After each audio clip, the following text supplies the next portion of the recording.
George Podippara അങ്ങ് എങ്ങനെ കരുതുന്നു? അബിൻ വർക്കിക്ക് സ്വാഭാവിക നീതി നിഷേധിക്കപ്പെട്ടോ? ഒറ്റ വാക്കിൽ അതിന് ഉത്തരം പറയാൻ പറ്റും. സ്വാഭാവിക നീതി നിഷേധിക്കപ്പെട്ടു എന്ന് തന്നെ വിചാരിക്കുന്നുണ്ട്. പാർട്ടിക്ക് ഒരുപാട് ന്യായങ്ങളൊക്കെ പറയാനുണ്ടാവും. നിസാം സെയ്ദ് പറയുന്ന പോലത്തെ സാങ്കേതികത്തൊക്കെ ചൂണ്ടിക്കാണിക്കാം. ഒരു ഇലക്ഷൻ പ്രസിഡന്റ് മാറി, അദ്ദേഹത്തെ മാറ്റി. അപ്പൊ സ്വാഭാവികമായിട്ട് ആ കൂട്ടത്തിൽ തെരഞ്ഞെടുക്കപ്പെട്ടവരൊന്നും ആ പദവിയിൽ പിന്നെ അവർക്ക് ക്ലെയിം ഇല്ല എന്നൊക്കെ പറയാം. അതൊക്കെ ശരിയായിരിക്കാം. അങ്ങനെയൊക്കെ ആയിരിക്കും നാട്ടു നടക്കും. പക്ഷെ സാമാന്യ നീതി, സാമാന്യ മര്യാദ, ധാർമ്മികത, നൈതികത എന്നൊക്കെ പറയുന്ന ഒരു സാധനം ഉണ്ടല്ലോ. അത് വെച്ച് നോക്കുമ്പോൾ തീർച്ചയായിട്ടും അബിൻ വർക്കിക്ക് രാഹുൽ മാങ്കൂട്ടത്തിന് ശേഷം അദ്ദേഹത്തിന് അയോഗ്യത വന്ന ഒരു സാഹചര്യത്തിൽ അടുത്ത ഊഴം രാഹുൽ മാങ്കൂട്ടത്തിന്റെ പിൻഗാമിയായിട്ട് യൂത്ത് കോൺഗ്രസിന്റെ സംസ്ഥാന അധ്യക്ഷ പദവിയിലേക്ക് വരേണ്ടിയിരുന്നത് നാച്ചുറൽ ചോയ്സ് എന്നൊക്കെ നമ്മൾ പറയുമല്ലോ, ഒരു ഓട്ടോമാറ്റിക് ചോയ്സ്, അത് അബിൻ വർക്കി ആകേണ്ടതായിരുന്നു.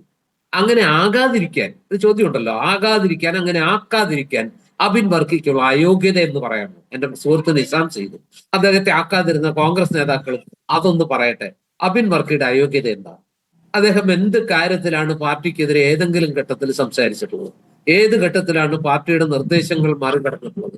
ഏത് ഘട്ടത്തിലാണ് പാർട്ടിക്ക് എന്തെങ്കിലും അപമാനം ഉണ്ടാകുന്ന രീതിയിൽ അദ്ദേഹം വാക്കുകൊണ്ടോ നോക്കുകൊണ്ടോ പ്രവൃത്തി കൊണ്ടോ എന്തെങ്കിലും ചെയ്തിട്ടുള്ളത്?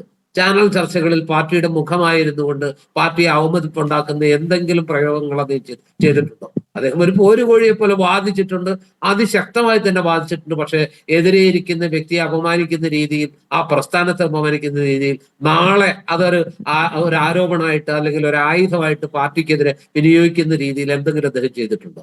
എന്താ പിന്നെ അദ്ദേഹത്തിന്റെ ഒരു അയോഗ്യത? അദ്ദേഹത്തിന് പ്രസിഡന്റ് തെരഞ്ഞെടുപ്പിൽ രാഹുൽ മാങ്കൂട്ടത്തിന്റെ പിന്നിൽ 1,90,000 ആ വാക്ക് അതൊന്ന് അടിവരായിട്ട് കാണേണ്ടതാണ് കേട്ടോ. പിന്നെ കിട്ടിയവർക്കൊക്കെ എത്ര കിട്ടി എന്നുള്ളത്, ഇപ്പൊ പ്രസിഡന്റായ ജനീഷിന് എത്ര വോട്ട് കിട്ടി എന്നുള്ളത്, അല്ല 1,70,000. ഈ ഇപ്പൊ ആയിരിക്കുന്ന ആൾക്ക് എത്ര കിട്ടി എന്നുള്ളത് നമുക്കറിയാലോ. 17,000 19,000 വോട്ടാണ് കിട്ടിയത്. തൊട്ടടുത്തുള്ള ആൾക്ക് അത്രയൊക്കെ കിട്ടിയത്. അപ്പൊ ഈ രീതിയിൽ നോക്കുമ്പോൾ എന്താണ് അബിൻ വർക്കിയുടെ ഒരു അയോഗ്യത?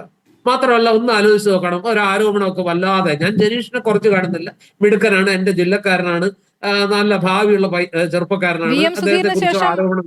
ഇതാദ്യമായി അധ്യക്ഷ സ്ഥാനത്തേക്ക് ഒരാൾ തൃശ്ശൂരിൽ നിന്ന്.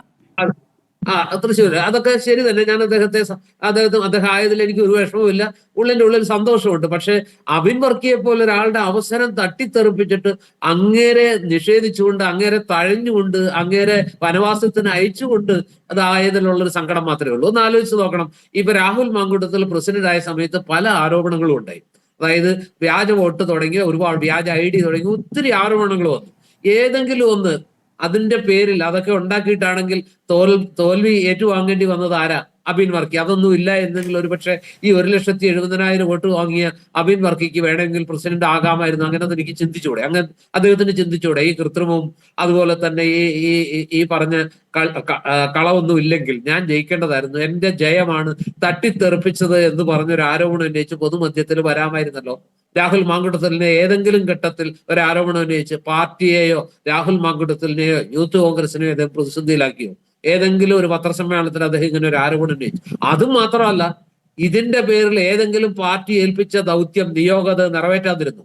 മറ്റാര് ചെയ്തതിനേക്കാൾ ആത്മാർത്ഥതയോടെ, ആ വാക്കും അടിവരയിട്ട് പറയേണ്ടതാണ്, മറ്റാരേക്കാൾ ആത്മാർത്ഥതയോടെ, ആവേശത്തോടെ, ആർജവത്തോടെ അദ്ദേഹം പെരുമാറി. സാക്ഷാൽ രാഹുൽ മാങ്കൂട്ടത്തിൽ പാലക്കാട് സ്ഥാനാർത്ഥിയായപ്പോൾ എനിക്ക് തോന്നുന്നു ഷാഫി പറമ്പിലിനെയൊക്കെ മാറ്റി നിർത്തിയാൽ പാലക്കാട് ഏറ്റവും കൂടുതൽ സമയം ക്യാമ്പ് ചെയ്ത് രാഹുൽ മാങ്കൂട്ടത്തിന് വേണ്ടി സകലമാന വേദികളിൽ, ഞാൻ തന്നെ അദ്ദേഹത്തോടൊപ്പം അവിടെ പല ചാനലുകളുടെയും ചർച്ചകളിൽ പങ്കെടുത്തിട്ടുണ്ട്, മുഖാമുഖത്തിലും ഒക്കെ. അപ്പൊ അങ്ങനെ ഉള്ള പല പരിപാടികളിലും പങ്കെടുത്തിട്ടുള്ള ഒരാളെന്നുള്ളതിലേക്ക് അദ്ദേഹം ഏത് രീതിയിലാണ് ആ ഘട്ടത്തിലൊക്കെ പ്രതികരിച്ചതെന്നും പ്രവർത്തിച്ചതെന്നും പെർഫോം ചെയ്തതെന്നും ഞാൻ നേർസാക്ഷിയാണ്.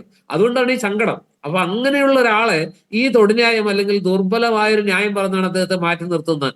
അതായത് സാമുദായിക സമവാക്യം, അദ്ദേഹം ഒരു ക്രിസ്ത്യാനിയായി പോയി എന്നതാണോ പോരായ്മ?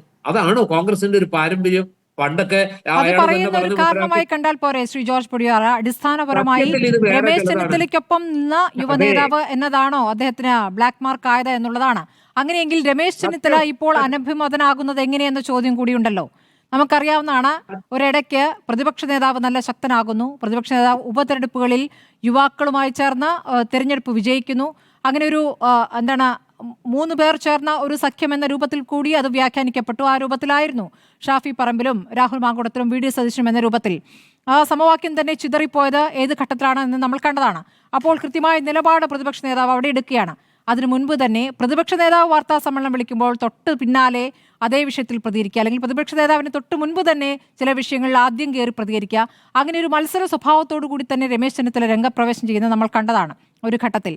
അതിനെ ഒരു ഘട്ടം വരെയും ദേശീയ തലത്തിൽ നിന്നും നല്ല പ്രോത്സാഹനം ഉണ്ടായിരുന്നു എന്ന് കൂടിയാണ് ഞാൻ മനസ്സിലാക്കുന്നത്. ഇപ്പോൾ വി ഡി സതീശൻ നിസ്സഹായനാണ്.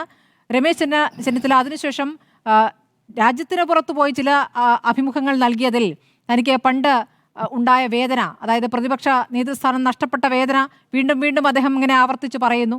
അതിനുശേഷം ഇപ്പോൾ പൂർണ്ണമായും അനഭിമതനാകുന്നു. ഇതാണോ അതിൻ്റെ ഒരു ചക്രം? ഇങ്ങനെയാണോ അത് കറങ്ങി എത്തിയിരിക്കുന്നത്? ഒരു പരിധിവരെ സ്മൃതി പറഞ്ഞതിൽ വാസ്തവമുണ്ട്. ഇതിപ്പോ എന്തായാലും ഈ പറഞ്ഞ രണ്ട് നോമിനേഷൻസും, അതായത് ജനീഷിന്റെ നോമിനേഷൻ ആവട്ടെ, ബിനു ചള്ളിയിലിനെ വർക്കിംഗ് പ്രസിഡന്റ് ആക്കിയതാകട്ടെ, ഇത് രണ്ടും ഈ പറഞ്ഞ പോലെ വി ഡി സതീശന്റെ ഒന്നും തീരുമാനമല്ല. അല്ലാന്നുണ്ടെങ്കിൽ രമേശ് ചെന്നിത്തലയ്ക്കും അതിൽ റോളില്ല. ഇത് കെ സി വേണുഗോപാലിന്റെ തീരുമാനമാണ് എന്നുള്ള കാര്യത്തിൽ ഒരു സംശയമില്ല. കെ സി വേണുഗോപാൽ ശരിക്കു പറഞ്ഞിട്ടുണ്ടെങ്കിൽ അബിൻ വർക്കിക്കെതിരെ കൊടുത്ത പണിയല്ല ഇത്. അതിനേക്കാൾ കൂടുതൽ ചില കാര്യങ്ങൾ അദ്ദേഹത്തിന് സ്ഥാപിച്ചെടുക്കേണ്ടതുണ്ട്.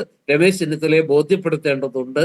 ഐ ഗ്രൂപ്പിന്റെ ആചാര്യൻ അല്ലെങ്കിൽ ഐ ഗ്രൂപ്പിന്റെ സർവാധികാരി താനാണെന്ന വല്ല വിശ്വാസവും എന്തെങ്കിലും ഒന്ന് രമേശ് ചെന്നിത്തലയിൽ ഇനി അങ്ങനെ വല്ലതും അവശേഷിക്കുന്നുണ്ടെങ്കിൽ അങ്ങനെ ഒന്നും ഇല്ല എന്ന് അദ്ദേഹത്തെ അന്തിമമായിട്ട് ബോധ്യപ്പെടുത്തുന്ന ഒരു അടിയായിട്ടാണ് നമ്മൾ ഇതിനെ കാണേണ്ടത്.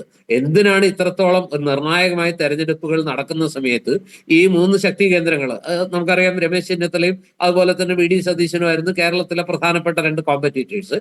അതിൽ ഈ കെ സി വേണുഗോപാൽ ഒരുപക്ഷെ നമ്മളൊക്കെ പറഞ്ഞിരുന്നത് അവസാന ഘട്ടത്തിൽ അദ്ദേഹം ഏതെങ്കിലും ഒരു കോംപ്രമൈസ് സ്ഥാനാർത്ഥിയായിട്ട് പാരച്യൂട്ടിൽ എത്തിയേക്കാം എന്നൊക്കെ കരുതിയിരുന്നിടത്തുനിന്ന് ഇപ്പൊ പാരച്യൂട്ടൊന്നും അല്ല, ആ ശരിയായ അർത്ഥത്തിൽ തന്നെ അദ്ദേഹം സ്റ്റിഫ് കോമ്പറ്റീറ്ററായിട്ട് രംഗത്ത് വരികയാണോ എന്ന് സംശയിക്കാൻ ന്യായമുണ്ട്. അതിന് ഈ പാവം അബിൻ വർക്കിയെ പോലുള്ളവർ എന്തിന് പിഴയൊടുക്കണം, എന്തിന് അവരുടെ കരിയർ നശിപ്പിക്കണം എന്ന ചോദ്യം. അവരൊക്കെ വന്നിട്ട് അവരൊക്കെ വലിയ നേതാക്കളാണ്, അവരൊക്കെ കോൺഗ്രസിന് വലിയ സംഭാവനകൾ ചെയ്യുന്നവരാണ്, ഇതിനൊന്നും നമ്മൾ തർക്കിക്കുന്നില്ല. പക്ഷേ അബിൻ വർക്കിയെ പോലുള്ള മനുഷ്യര് ചാനൽ ചർച്ചകളിൽ പാർട്ടിക്ക് വേണ്ടി ഘോരഘോരം വാദിക്കുന്ന ചെറുപ്പക്കാരൻ, ഉപതെരഞ്ഞെടുപ്പുകളിൽ പ്രചരണത്തിന്റെ ഏറ്റവും വലിയ മുഖമായി നിൽക്കുന്ന ചെറുപ്പക്കാരൻ, അന്തസ്സില്ലാത്ത കുലീനതയില്ലാത്ത മാന്യതയില്ലാത്ത ഒരു വാക്ക് പോലും ഒരു ചർച്ചയിലും പറയാത്ത ചെറുപ്പക്കാരൻ, പാർട്ടിക്കെതിരെ ഒന്നും പറയാത്ത എപ്പോഴും പ്രസാദാത്മകമായിട്ട് മാത്രം പ്രതികരിക്കുന്ന ഒരു ചെറുപ്പക്കാരൻ, അയാളെ എന്തിനാണ് ഇങ്ങനെ ഈ കേരളത്തിൽ ഇത്രയും സജീവമായ രാഷ്ട്രീയം വരുന്നൊരു ഘട്ടത്തിൽ, വളരെ അദ്ദേഹത്തിന് സംഭാവന ചെയ്യാൻ കഴിയുന്ന ഒരു ഘട്ടത്തിൽ എന്തിനാണ് അദ്ദേഹത്തെ ഇങ്ങനെ പാക്ക് ചെയ്യുന്നത്?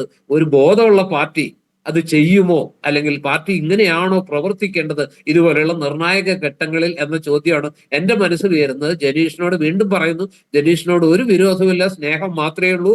അദ്ദേഹം എന്റെ ജില്ലക്കാരൻ അങ്ങനെ യൂത്ത് കോൺഗ്രസിന്റെ പ്രസിഡന്റ് ആവുന്നതിൽ അഭിമാനമേ ഉള്ളൂ, അല്ലെങ്കിൽ സന്തോഷം മാത്രമേ ഉള്ളൂ. പക്ഷേ അബിൻ വർക്കിയോട് പണ്ട് പറഞ്ഞതുപോലെയാണ്, അതായത് Caesar is an honourable man, പക്ഷെ ഞാൻ സീസറിനേക്കാൾ റോമിനെ സ്നേഹിക്കുന്നു പറഞ്ഞ പോലെ ജനീഷ് ഒരു മാന്യനാണ്, പക്ഷെ അബിൻ വർക്കി അതിലേറെ മാന്യനാണ് എന്ന് തോന്നിയത് കൊണ്ട് മാത്രമാണ് ഞാനിത് പറയുന്നത്.